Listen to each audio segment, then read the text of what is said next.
দক্ষিণ বাংলার ওপর সৌন্দর্যের এক অনন্য জনপদ বরগুনা পাথরঘাটা। প্রকৃতি, নদী, সাগর আর মাছ মানুষের জীবনের এক অপূর্ব বন্ধনের নাম পাথরঘাটা। বঙ্গোপসাগরের কোল ঘেঁষে এই উপকূলীয় জনপদ শুধু একটি উপজেলা নয়, বরং হাজারো জেলে পরিবারের স্বপ্ন, সংগ্রাম ও জীবিকার এক জীবন্ত প্রতিচ্ছবি। পাথরঘাটা চারপাশ জুড়ে রয়েছে নদী, খাল আর বিস্তীর্ণ জলরাশি। এখানকার মানুষের জীবন ও সংস্কৃতি গড়ে উঠেছে নদী ও সাগরকে কেন্দ্র করে। ভোরের আলো ফুটতেই শত শত মাছ ধরার ট্রলার গভীর সাগরে পাড়ি জমায়, আবার দিন শেষে জীবিকার আশায় ফিরে আসে মাছ ভর্তি নৌকা নিয়ে। এই দৃশ্য পাথরঘাটা প্রতিদিনের বাস্তবতা, যা স্থানীয় জীবনকে দিয়েছে এক আলাদা বৈচিত্র্য।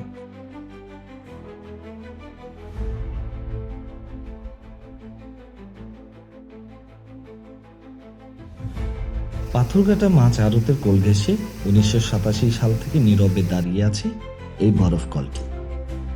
সময় বদলেছে চারপাশে অনেক কিছু, কিন্তু আজও থেমে নেই এখানকার কর্মব্যবস্থা।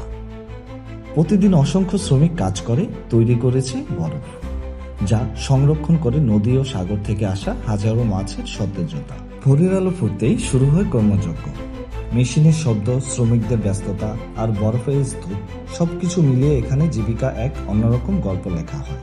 জেলেদের সমুদ্রে যাত্রা থেকে শুরু করে মাছ আড়তে পৌঁছানো পর্যন্ত এই বরফকলের অবদান অনেকটাই নীরব, কিন্তু অত্যন্ত গুরুত্বপূর্ণ। পাথরঘাটা মৎস্য শিল্পের সঙ্গে জড়িয়ে থাকা এই প্রতিষ্ঠানটি শুধু একটি বরফকল নয়, বরং হাজারো মানুষের জীবিকা, পরিশ্রম আর সংগ্রামের এক জীবন্ত সাক্ষী। যখন এই 87 সালে এখানে আসছি, তখন এর একটা ক্যান বাড়াতে লাগবে 500 টাকা, বিদ্যুৎ ইউনিট ছিল 2.5 টাকা। এখন সেই বিদ্যুৎ আমরা দিই 17 টাকা। আর আমরা বরফ তখন বিক্রি করেছি 400-500 টাকা ক্যান, 300 টাকা। আর এখন এই বরফ ভরা সিজনের সময় ভাদ্র আসেনি, আমরা বিক্রি করি 120 টাকা। কিন্তু বিক্রি করে আমাদের এটা লস প্রজেক্টে দাঁড়াইছে। আমার এই মাসে সামনের বুধবারে আপনার 7,92,000 টাকা কারেন্ট বিল দিতে হবে।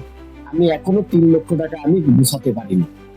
এই বরফের অবস্থা খুবই খারাপ, মানে ব্যবসার সাগরে মাছ নেই, কিছু ঝাটকা পায়, বড় ইলিশ টোটালি নাই। তার কারণ হাজার হাজার টন ঝাটকা ইলিশ ধরে নিয়ে আসতেছে, যার কারণে মাছ বড় হওয়ার সুযোগ পায় না। এগুলো দেখার কেউ নেই। এই ঝাটকা মাছের জালগুলো সরকার যদি একেবারে যেখান থেকে তৈরি হয় ওইখানে যদি বন্ধ করে দিত, তাহলে এই ঝাটকা মাছগুলো আর ধরতে পারত না। হরিণঘাটা ইকো পার্কের ভিতর দিয়ে বয়ে যাওয়া এই শান্ত খালটি যেন উপকূলীয় জেলেদের জীবনের এক অনন্য পথ। প্রতিদিন ভোরের আলো ফোটার আগেই শত শত জেলে এই খাল পেরিয়ে নদী আর গভীর সাগরের উদ্দেশ্যে রওনা দেন রূপালী ইলিশের খোঁজে। জেলেরা আমাকে খুব আন্তরিকতার সঙ্গে তাদের ট্রলারে জায়গা করে নিলেন। ট্রলার ছেড়ে ধীরে ধীরে এগিয়ে চলল। দুই পাশে সারি সারি সবুজ গাছ, সুন্দরবনে অপরূপ সৌন্দর্য আর প্রকৃতির নিস্তব্ধতা যেন মনকে অন্য এক জগতে নিয়ে গেল। বাতাসের মৃদু স্পর্শ, পানির ঢেউয়ের শব্দ আর চারপাশে সবুজের ঘেরা, সবকিছু মিলিয়ে অসাধারণ অনুভূতি।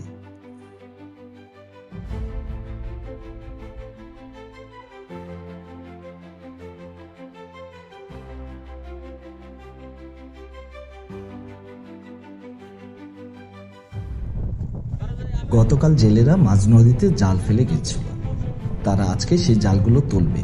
আজকে আমরা দেখব সেই জালগুলোতে কি পরিমাণে ইলিশ উঠে, আর আপনাদের দেখাবো কিভাবে গভীর নদীর বুকে ধরা পড়ে আমাদের প্রিয় রূপালী ইলিশ। সেই অভিজ্ঞতা আপনাদেরও দেখাবো, জানাবো জেলেদের জীবন, তাদের পরিশ্রম আর ইলিশ ধরার প্রতিটি মুহূর্তের গল্প। আমরা অনেকটা দূর চলে এসেছি, তবে আমাদের আরো অনেক দূর যেতে হবে। তবে কোথায় আছি জানি না, একটু জিজ্ঞেস করে নিই আমরা কোথায় আছি বর্তমানে। আমরা আছি ভাই এখন বর্তমানে পায়রা, এরপরে বিষখালী নদী, তারপরে হলে যে বলেশ্বর নদী, 3টা নদীর মোহনায় আমরা আছি। সাইডে পশ্চিম সাইডে আছে আমাদের সুন্দরবন, পূর্ব সাইডে আছে যে কুয়াকাটা, আর উত্তর সাইডে আছে যে লাউদিয়াচর। এই 3 নদীর মোহনায় আমরা আছি। 3 নদীর মোহনাতে কেমন লাগতেছে? খুব ভালো লাগতেছে। এটা তো আপনাদের প্রতিদিন এটা তো আমাদের খুব সবসময় আসা পড়ে আর কি। প্রতিদিনই আসে? প্রতিদিন। বৃষ্টি হোক আর বাদল হোক, যত বন্যা বাদল যাই হোক সবসময় আমরা এখানেই কাজ করি। এই তাদের season এ। সমস্যা হয় না? সমস্যা মাঝে মাঝে বন্যা চললে সমস্যা হয়, এছাড়া তো সবসময় আমরা ঠিকই চলবে। তো বন্যা বাদল চললে আসা হয় না। নিয়মিত প্রতিদিনই আসেন আপনারা? নিয়মিত প্রতিদিনই 2 বার আসি। 2 বার? হ্যাঁ। আরে, এখানে কি কি মাছ পাওয়া যায়? এখানে ইলিশ মাছ পাওয়া যায়, নদীর যাবতীয় অনেক মাছই পাওয়া যায়, যেমন পাঙ্গাস মাছ, আইর মাছ, কাওয়াইন মাছ, তারপরে পোয়া মাছ, কাপুসি মাছ, এই চিংড়ি মাছ, বিভিন্ন জাতের মাছ পাওয়া যায়। ইলিশ মাছের কিরকম সাইজ পাওয়া যায় একটু যদি ইলিশ বলেন। মাছের 1 কেজি 200, 300, 400, 1.5 কেজি এরকম পাওয়া যায়। আপনার আমাকে ঘের জায়গা বেশি দূর নাই, 1 কিলোমিটার দূরে। তারপরে আমরা সবাই নদীতে নামবো, মাছ ধরা ধরি। আজকে আমরা এনজয় করবো। ঠিক আছে, আপনি দেখতে পারবেন আমাকে পানির ভিতরে নামে আমরা মাছ ধরি। এই মানুষগুলো আমাকে প্রচন্ড সাপোর্ট দিয়েছে। একটু পরপর তারা জানতে চেয়েছে আমি কোনো রকম ভয় পাচ্ছি কিনা। তারা আমাকে প্রচন্ড সাহস দিয়েছে এই কারণে যে গভীর সমুদ্রে যখন আমি যাব তখন হচ্ছে এখানে প্রচন্ড পানির ঢেউ থাকবে, বাতাস থাকবে, সেক্ষেত্রে আমি যেন কোনো রকম ভয় না পাই, তারা আমাকে সেই দিকটা খেয়াল রেখেছে। এখানে পানির গভীরতা খুবই কম। গতকাল রাতে জেলেরা এখানে জাল ফেলে গিয়েছিল ইলিশ মাছের খোঁজে। আমি দেখব এবং আপনাদেরও দেখাবো সেই জালে কোনো ইলিশ মাছ ধরা পড়ে কিনা। আমরা কিছুক্ষণ আগে যে ভাইকে নামিয়ে দিয়ে আসলাম, সে ভাই হচ্ছে জালগুলো টানছে। গভীর নদীর বুকে ইলিশের খোঁজে কাটানো একটি দিন আমার জীবনে অন্যতম স্মরণীয় অভিজ্ঞতা হয়ে থাকবে। 3 জন অভিজ্ঞ জেলে দুলাল ভাই, পারভেজ ভাই ও রহিম ভাইয়ের সঙ্গে নদীর মাঝখানে কাটানো যে সময়টুকু পেয়েছি, আমাকে শুধু মাছ ধরার অভিজ্ঞতা দেয়নি, দিয়েছে মানুষের প্রতি নতুন এক ভালোবাসা ও সম্মানের অনুভূতি। অচেনা পরিবেশ, গভীর নদীর বিশালতা আর চারপাশের নীরবতা শুরুতে কিছুটা ভয় তৈরি করলেও এরা 3 জন আমাকে প্রতিটি মুহূর্তে সাহস জুগিয়েছে।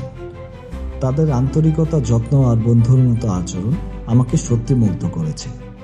মনে হয়নি আমি একজন অতিথি, বরং মনে হয়েছে বহুদিনের পরিচিত কিছু মানুষের সঙ্গে সুন্দর একটি সময় কাটাচ্ছি।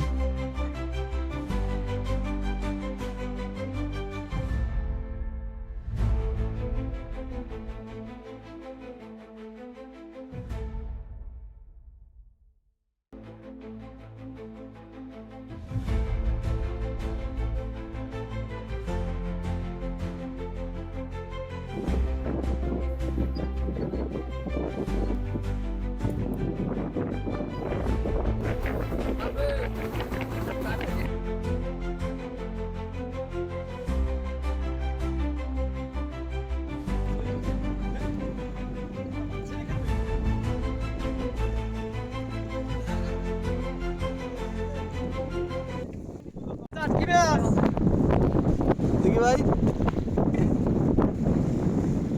ইলিশ এটা, এটা মাছ ইলিশ এটা।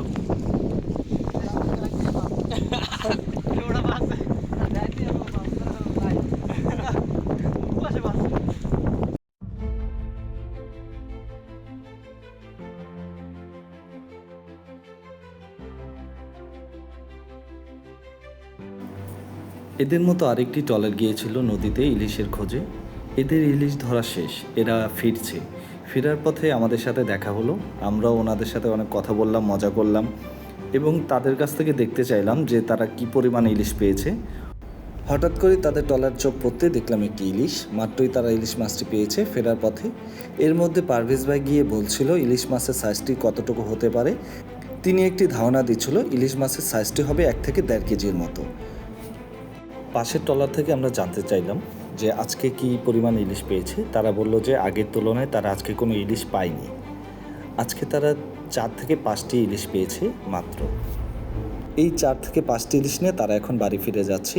এর মধ্যে আমাদের জালও তেমন কোনো ইলিশ উঠেনি, খুব কম, খুব অল্প কিছু ইলিশ উঠেছে আমরা পেয়েছি। তার মধ্যে আমরা বড় একটি বোয়াল মাছও পেয়েছি, যেটি হচ্ছে পারভেজ ভাই খুব শখ করে কাটতে গিয়েছেন। তাদের কাছ থেকে জানতে পেলাম ইলিশ আগের মতো এখন আর নদীতে পাওয়া যায় না। আগে যেমন অনেক ইলিশ একসাথে নিয়ে বাড়িতে ফিরেছে, এখন তেমন আর হয় না, এখন খুব অল্প হয়। অনেক সময় পাওয়া যায়, আবার অনেক সময় না পেয়েই বাড়ি ফিরতে হয়। এই যে আজকে ইলিশ পেলাম না, এটা নিয়ে আমার প্রচণ্ড মন খারাপ হলো যে আজ আমি আসলাম কিন্তু পেলাম না।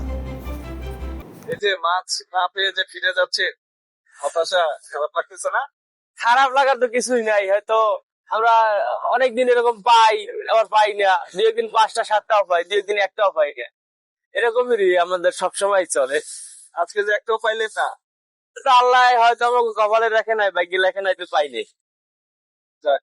আল্লাহ ভরসা, আজ পান কোনোদিন হচ্ছে কি হবে। হ্যাঁ, হয়তো আমরা এই রাইতে আসবো, আবার রাইতে মাছ পাইতেও পারি। ওইও যে আপনি আসছেন ঢাকা থেকে আমাদের কাছে, একটা মাছ পাইলে একটা অনেক খুশি আনন্দ লাগবে, এইটা আর কি হয় না। আমার মন খারাপ হচ্ছে, আপনাদের জন্য আমার মন খারাপ হচ্ছে কি জানেন, যে আমি আসলাম, আমি একটা মাছ না, না, না, না। পাইলেন না, আমি দেখতে পারলাম না, এটার জন্য আমার একটু মন খারাপ হচ্ছে। না, আমার বারবার মনে হচ্ছে আমি আসলাম দেখে কি আপনারা মাছ না, না, না, পাইলেন? না, এরকম আমার এটা না। নিয়ে- এটা নিয়ে হচ্ছে। এরকমের না, এরকমের না, আমরা এরকমের অনেক সময় হয়। বারবার মন খারাপ হচ্ছে যে আপনারা একটু কষ্ট পেলেন, না, না, না, কষ্ট করে আসলেন, এত পরিশ্রম করলেন। এরকম আমরা প্রতিদিনই কষ্ট করি, এটা কোনো সমস্যা না, কিন্তু দুই একদিন মাছ হয়, দুই একদিন হয় না।